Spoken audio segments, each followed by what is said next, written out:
Books online में खुश आमदीद। सब्सक्राइब कीजिए और बेल आइकॉन पर क्लिक करके हमारे चैनल के लेटेस्ट नोटिफिकेशंस को ऑन कीजिए।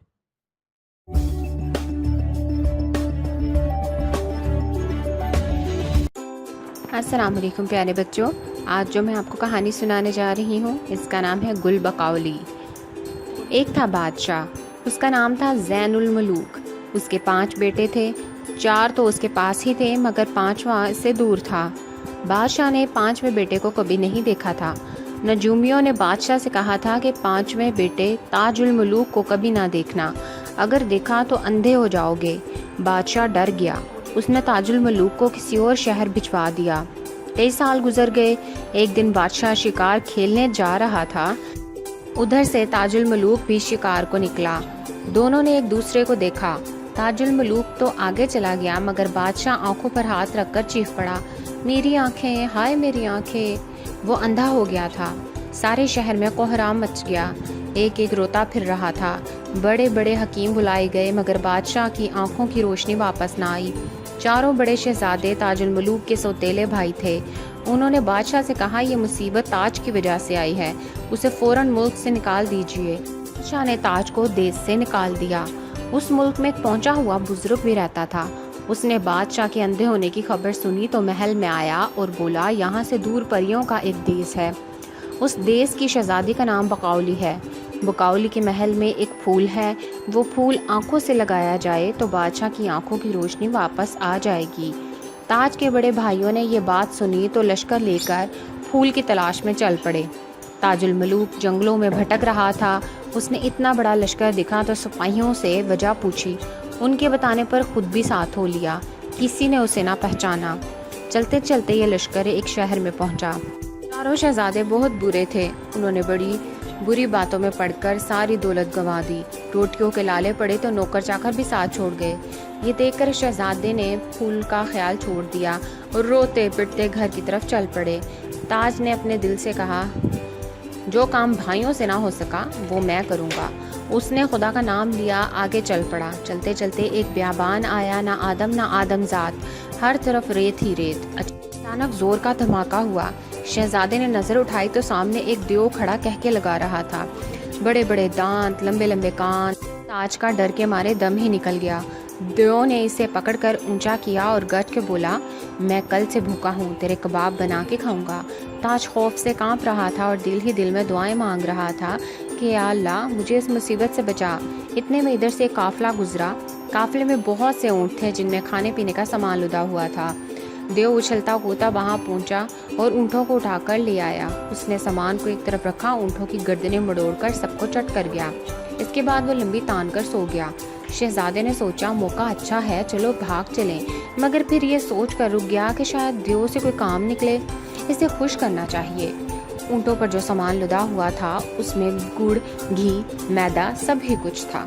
शहजादे ने देव के लिए बहुत सा हलवा तैयार किया। देव सोकर उठा तो हलवा देकर बहुत खुश हुआ। उसने सारा हलवा मुंह में उंडेल लिया।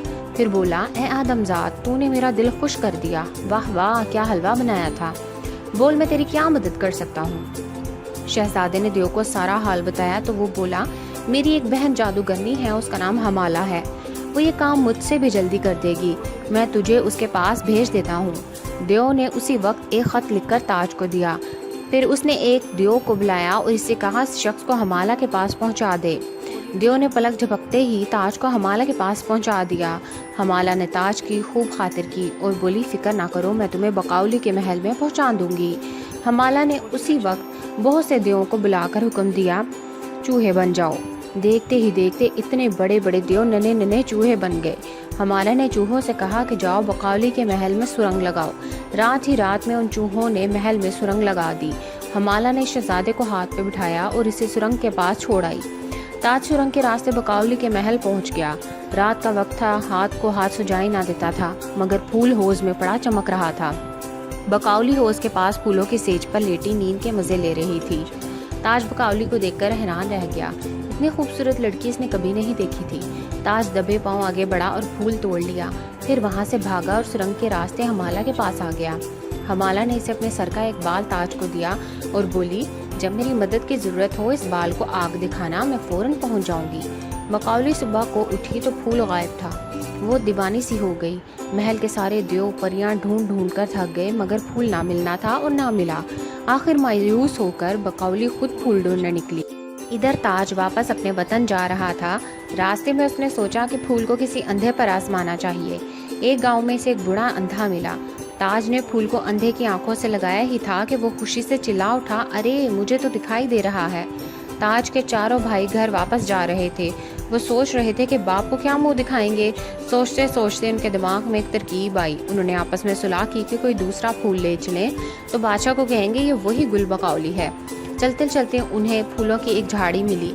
उन्होंने इसमें से एक फूल तोड़ लिया और शोर मचा दिया, मिल गया, फूल मिल गया। इत्तेफाक की बात है, इधर से वही बूढ़ा गुजर रहा था जिसकी आंखें गुल बकौली से ठीक हुई थी। वो बोला, झूठ मत बोलो, ये फूल बकौली का फूल नहीं, वो फूल तो एक नौजवान के पास है। इसने अभी थोड़ी देर पहले मेरी आंखों पर लगाया और उनको ठीक किया है। शहजादों ने बूढ़े से ताज का पता पूछा और इसे ढूंढने निकल खड़े हुए। थोड़ी देर बाद ताज उन्हें मिल गया। उन्होंने ताज को मार पीट कर फूल छीन लिया। खुशी खुशी महल की तरफ चल दिए। अब चारों शहजादे बादशाह के पास पहुंचे।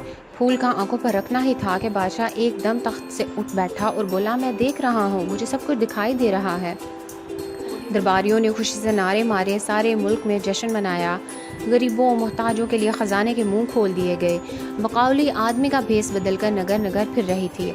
आखिर इसे पता चला कि एक मुल्क के बादशाह की आंखें किसी फूल से ठीक हो गई हैं। वो उड़कर वहां पहुंची और दरबार में हाजिर हुई। उसने ऐसी मीठी मीठी बातें की कि बादशाह ने खुश होकर इसे अपने दरबार में नौकर रख लिया। ताज भी भटकता ठोकरें खाता अपने मुल्क में दाखिल हुआ। सोच रहा था कि क्या करूं। अचानक उसे हमाला का दिया हुआ बाल याद आया। उसने बाल को आग दिखाई तो हमाला धम से इसके पास आ खड़ी हुई। ताज ने कहा, मुझे बिल्कुल ऐसा ही महल बना दो जैसे बकौली का है। हमाला बोली, आंखें बंद करो। ताज ने आंखें बंद कर ली। हमाला ने कहा, अब खोलो। ताज ने आंखें खोल दी। क्या देखता है कि सामने एक शानदार महल खड़ा है और सैकड़ों सिपाही दरवाजों पर पहरा दे रहे हैं।